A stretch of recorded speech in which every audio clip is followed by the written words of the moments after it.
Magandang araw mga kapuso, narito na tayo sa episode kagabi, araw ng Lunes sa Widow's War.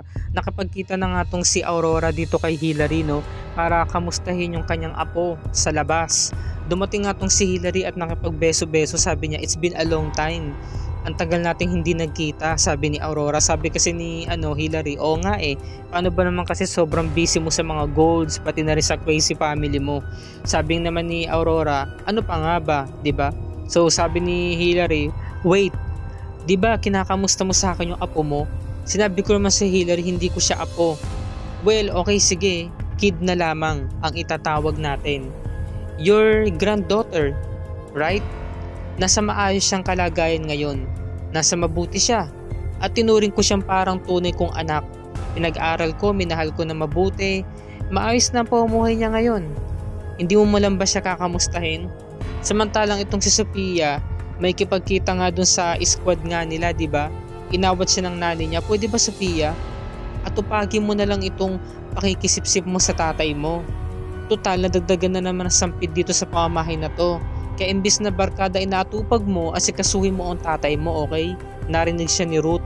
Sabi naman ni Sophia, ma, pwede ba? Meron ka na namang ino-open ng mga tao baka may makarinig sa'yo. Pwede ba itigil mo na yan? Umalis na itong si Sophia. Samantala ito namang si Rebecca, nagising siya na merong humampas na malakas na hangin dahil nakabukas yung bintana niya at merong umiiyak na sanggol. Doon siya nagising habang mahimbing ang pagkakatulog niya. Hinahanap niya yung iyak na yon. Hinahanap niya kung saan. Nilibot niya yung buong parte ng kwarto niya ngunit wala siyang makita. Ngayon sabi naman ni Aurora, pwede ba Hillary, wag na natin pag-usapan yan. Oh wait, di ba pumunta ka dito? Tinawagan mo ko para makipagkita ka sa akin, para kamustahin mo yung apo mo. Tapos ngayon tinatanggihan mo. Ngayon eto na. Nagpaikot-ikot tong si Rebecca ngunit wala talaga siyang makita. Ang lakas ng iyak ng sanggol, walang humpay ng pag-iyak. Hanggang sa maloka-loka na siya at naiiyak na siya dahil alam niya anak niya yun 'Di ba? Naguguluhan na siya, sumasakit na yung ulo niya. Hindi na siya mapakali, hinahawakan niya na yung magkabilang ulo niya. Ngayon, hindi na siya nakapagpigil. Binuksan niya na yung pintuan para maghingi ng tulong. Sabi niya, help me, help. Helps, nagsisigaw siya. Hindi talaga siya mapakali. Dahil naguguluhan talaga siya, nabibingi na siya sa ingay nung iyak ng sanggol Ngayon lumapit itong squad, Itong crime buster squad ni na Sophia. Ate Rebecca, kamusta ho kayo? Ano po nangyayari sa inyo? Sabi naman ni nung isang kasamahan na si Louie, may narinig ba kayo iyak ng bata? Sabi nung isa, may bata ba? Wala naman Sabi naman ni Edward, baka tiyanak ka mo, yung naririnig niyang pag-iyak.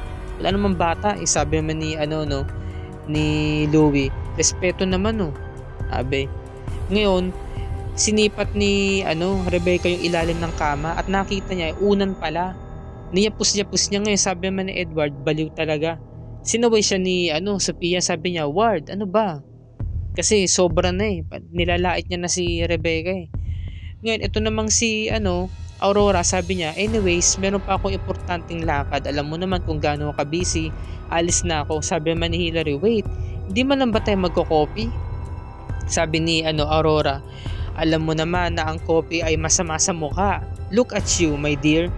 Kailangan mo na siguro magpa-botox. So, alam natin, 'di ba, na lagi siya nagpapa-botox sa may sa may widow's web, 'di ba? Kaya nga inasar nga siya doon ni ni yung role doon ni Carmina Villarroel, 'di ba? Ang kapal daw ng botox niya sa mukha. So, syempre, itong si Hillary talagang balidosa 'di ba? Talagang siya, aware siya sa skin niya, saka sa mukha niya. So, ayun, wala na siyang napala, hindi niya na napigilan pa at inurirat pa tong si Aurora, 'di ba? Nagtanong ng tanong, tinigilan niya na. Umalis na nga tong si Aurora, 'di ba? Kasi ayaw na nga niya talagang pag-usapan kasi nga ang dami nang tinatanong ni Hillary. Sabi niya, kambal sila, 'di ba? Binigay mo sa akin yung batang babae at nasan yung boy? Saan mo siya dinala? So, ayaw na kasing pag-usapan ni Aurora 'yun, 'di ba? So, alam na natin na yung bagong driver ni Aurora, yun yung lalaki na isa pang anak ni Rebecca. Ngayon, nag-iiyak tong si Rebecca, nagdadalamhati sa pagkawala ng anak niya. Ngayon, alam na natin kung bakit naging malala yung pagkabaliw nito ni Rebecca dahil dalawang anak niya ang nawala. Pati yung lalaking pinakamamahal niya na dapat ikakasal na sila noon is namatay. Alam ko namatay yun di ba? dahil nga sa kagawan nga ni Aurora. So it's either namatay or pinatay, di ba? So ito namang si Ruth, kinumpronta niya si Vivian. Talaga namang ang lakas ng loob mong magsambit pa or magtag ng sampid.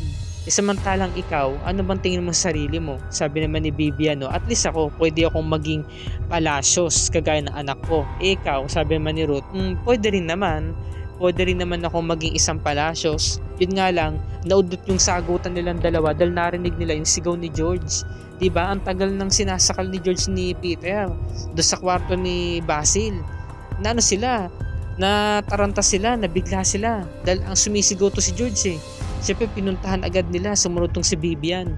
Nung pagbukas ng pinto, bugbog sarado si Peter eh. Tawan-tawa ako dito eh. Sinabunutan agad ni Ruth eh. Walang niya ka, ba't mo sinasaktan ng anak ko ha? Gusto mo siyang patayin. Wala na, hindi na makagalaw si George. Talagang grabe yung sakal sa kanya.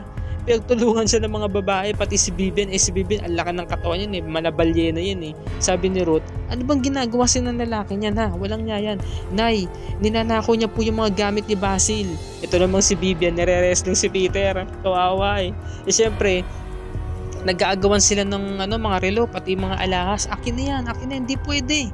Ang ginawa ni Peter, kasi lalaki, malakas, siniko tong si Vivian, tapos tinulak tong dalawa mag-ina, si George saka si Ruth. Nakalpas itong si Peter, dala-dala yung bag na kulay itim. Ang nasa loob niya mga alahas, relo, saka yung wedding ring ni Basil. Nakatakas na nga siya ng tuluyan. Nagtatakbo tong tatlo, sina George. Nakasalubong nila yung gwardiya. Nakita mo ba si Peter? Hindi po ma'am, inagaw yung yung pinaka cellphone, di ba? Yung pinaka walkie-talkie. Sabi kayong mga guards, harangan niyo si Peter. Tatakas siya, magnanakaw siya, hindi siya tunay na palasyos. Harangan niyo siya, bilis. Ngayon, nalaman na ni Cairo, sabi niya, si Peter? Magnanakaw, di ba palasyos yun? Ba't siya nagnakaw? Sabi naman ni Jericho, hindi naman talaga palasyos yung gagong yun eh. Ha? Ano ibig mo sabihin? Sabi nung isang lalaki, di ba yung bago? Tingin ko talaga anak to ni Rebecca eh. Ha? Ganun ba? Ngayon, umalis na tong si Jericho. Bago sila umalis, tumawag muna sa kanya si Rebecca. Kuya, nakita ko si Peter, tumatakas siya, papunta siya sa may garage. Rebecca, mag-iingat ka, huwag mo lalapitin yung gagong yan, okay? Hintayin mo ako, papunta na ako dyan. Tumatakbo itong si Peter, hinarangan siya ni Rebecca. Walang niya ka, magnanakaw ka, hindi ka tunay na palasyos, ganito pa igaganti mo sa amin. O ikaw, baliw ka. Ha? Uminom ka ng gamot, doon ka sa kwarto mo, okay?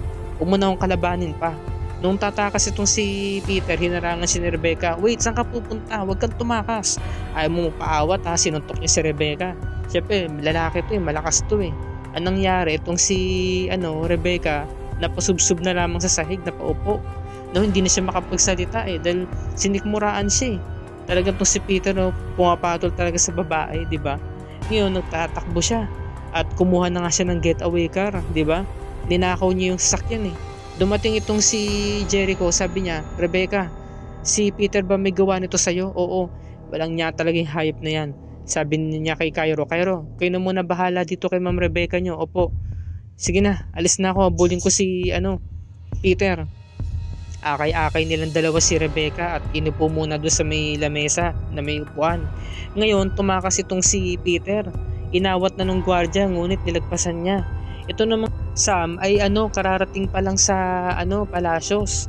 Ngunit dumating itong si George at nakikiusap siya kay Sam. Sabi niya, Sam, pwede ba ipag-drive mo ako, habulin natin si Peter? Bakit? Ano nangyari? Magnanakaw siya, hindi siya tunay na palasyos. Ninakaw niya yung mga alahas at gamit ni Basil. Pwede ba George, huwag mo ko idadami dyan sa problema mo yun eh, idadami mo pa ako. Ngayon ang bilis ng takbo nito ni Peter, nagmamadali. Nakikiusap si George, please, mamaya na tayo mag-away. Tulungan mo na muna ako, nakikiusap ako sa iyo. Nagmakaawa na si George. Ngayon, sabi naman ni Sam, sige na, sumakay ka na. Pinagbigyan niya na tong si George kasi naawa rin siya, di ba? Alam naman natin na magkaaway sila, pero kahit papaano may care pa rin sila sa isa't isa, di ba? Naaawa pa rin sila. So, sumakay na nga silang dalawa sa sasakyan at tipong kararating pa lang ni Sam, umalis na agad sila. Pinigilan sila ni Ruth, sabi niya, George, huwag kang sumama sa kanya. George, bumalik ka dito, huwag kang umalis. Wala na rin nagawa si Ruth. Kitang kita niya kung paano sumama yung anak niya kay Sam para habulin si Peter. Ngayon sabi naman ni Sam, pwede ba? Ba't ka ba nag-aaksaya ng panahon kay Peter para habulin siya? Ano ba yung mga ninakaw niya? Pwede mo namang ibalik yung mga nawala sabi naman ni George, hindi mo kasi alam kung gaano ka-importante yung mga nawala. Samantala, eto na. Sabi naman ni Aurora, Amando, pwede ba bumalik ka na sa kwarto mo? Okay lang po ako, madam. Sige na Amando, uminom ka ng gamot at baka mahawa mo pa kami kasi inuubos si Amando Umalis na si Amando. Ngayon pinag-usapan nila magkapatid yung tungkol sa shares saka yung pamana ng pamilya. At bumagsak na yung stock market nila, 'di ba? Ito yung malaking kinakaharap ng Palacios Mining. So sabi ni Galvan, kaya ito na yung tamang pagkakataon para ipakilala sa buong mundo ang bagong Palacios. Sabi naman ni Aurora, are you out of your mind, Kuya Galvan? Talagang ipapangalandakan mo sa buong mundo ang sampid na Palacios na yon, ha? Why not? Malaking market ito, makabawi tayo. Malaking tactics ito sa mga tao. Kapag nalaman nila na mayroong bagong Palacios, tatangkilikin nila ang negosyo natin, 'di ba? Kasi malalaman nila na mayroong isang bagong miyembro, from rags to riches, 'di ba? Ang pinaka Cinderella male na na bigla na lamang umangat ang buhay. Ngayon nagtatalo silang magkapatid. Sabi niya, watch this, 'di ba? Panoorin mo kung paano ko gagawin. Ngunit naantala yung pag-uusap nila dahil nga naghihikaw itong si Vivian. Biglang dumating, sabi niya, Galvan, nahuli ni George si Peter, nagnanakaw. At ngayon, tumatakas siya, hindi pa siya gaano nakakalayo. Hinahabol siya ngayon ni na Sam saka ni George. Ano? What? Magnanakaw si Peter? Oo, kaya bilisan na natin, umalis na tayo, sabi ni Aurora, Ano? Magnanakaw si Peter? Oh my God, I'm shocked. Tawa ko dito, nakakatawa Grabe yung yung humor dito ni Aurora, Ang tapang, tapos may pagkakomedyante, nakakatawa Bigla siyang tumayo at nagtatawa tong si Aurora. Sabi niya, magnanakaw Peter Galvan, Kuya Galvan, magnanakaw si Peter. Inaasar niya si Galvan, 'di ba? Inaasar niya. Kasi siya yung nagwagi Uto-uto kasi kuya niya Uto-uto kasi. Ngayon, ito naman, ipinaglaban ni George. Sabi niya, alam mo Sam, importante ang laman nun. Sentimental value yun sa akin. Kasi nandun yung wedding ring pati ni Basil. Alam mo naman kung gaano ka-importante yung gamit ng asawa mong namayapa, diba? So wala na rin nagawa si Sam kasi namatay din siya ng asawa Tinawagan pa rin niya si Sergeant Villa. Sabi niya, Sergeant Villa, kanina pa po kita kinokontak, sa wakas sinagot mo na. Muntik po akong mapatay ni Peter. Sinaktan niya ako kasi nahuli kong nagnanakaw siya ng mga gamit ni Basil. Mga importante po yun. Sa ngayon po hindi pa po siya nakakalabas ng Palacios Estate. Nandito po siya sa may highway, 'di ba? Along highway. Sabi ni Sergeant Villa, ganun ba, sinaktan ka niya? Kung ganun, bumalik na kayo sa loob sa Palacios Estate. Huwag niyo siyang habulin, delikado. Kami na bahala. Tama-tama, nandito na kami, kaya papunta na po kami. Sige na huwag niyo na po siyang habulin. Ngayon sabi ni Sam, sinaktan ka ni Peter? Oo, butik pa niya akong mapatay. Sinakal niya ako kanina. Ngayon talaga nagmamadali sila, hinahabol nila si Peter. Naabutan na nila Kasi tinanong ni Sergeant Villa, anong plate number, anong kulay ng sasakyan, anong pagkakilanlan nyo? Sabi ni George, kulay po lang sasakyan, 'di ba? So sinambit niya yung plate number kasi kabisado naman niya Ngayon ito na, naghahabulan sila. Hanggang sa naging tatlo na yung sasakyan, naging kulay puti yung pangatlong sasakyan na nasa likod. Din pala si Jericho sumusunod din, 'di ba? So kulay pulang sasakyan, dinadrive ni Peter, yung kulay itim naman sakay sina George saka si Sam. Ito namang kulay puti ay si Jericho ang nagmamaneho. Kasi kailangan niyang habulin dahil nga ipaglalaban niya yung karapatan niya dahil siya ang tunay na Palacios Itong si Peter impostor Tapos sinaktan pa niya yung kapatid niya, 'di ba? Si Rebecca. So galit na galit din tong si Peter. Naghahabulan na sila dito. Samantala nagkakagulo na naman ng pamilya Palacios. Nahanap na ba? Hindi pa nga Sabi ni Ruth, hindi niya sinasagot yung tawag ko. Ba't naman kasi sinama pa ng anak mo si Sam? Huwag na nga tayo magsisihan dito, Mercy. Gulong-gulo na ako. Dumating na yung mga kabataan. Nay, kamusta na po si ate? Ito nga, nare-reject nga yung calls ko Dumating doon si Galvan. Hindi pala tunay na Palacios si Peter. Kapag nahuli ko siya, ako mismo ang papatay sa kanya, delikado siya. Sabi naman ni Aurora, ano ba talaga nangyari Mercy? Pinag-drive kasi ni George si Sam. Kaya umalis tuloy si Sam. Ba't mo hinayaan Alam mo naman buntis yung anak mo. At ikaw naman, Ruth, hinayaan mo na kumilos ang boba mong anak para isama si Sam. Sabi naman ni Ruth, no, hindi bobo ang anak ko. Sabi naman ni Mercy, huwag na nga tayong mag-away. Lahat naman tayo concern sa mga anak natin sabi ni Aurora, no. Pues hindi ako concern sa mga anak nyo. Ang concern ko lang ay yung apo ko. So nalaman nila, di ba, na talagang ang concern lang talaga ni Aurora ay yung apo nga, yung nasa sinapupunan ni Sam. So wala naman talaga siyang paki, 'di ba, sa mga asawa ng mga anak at pamangkin niya.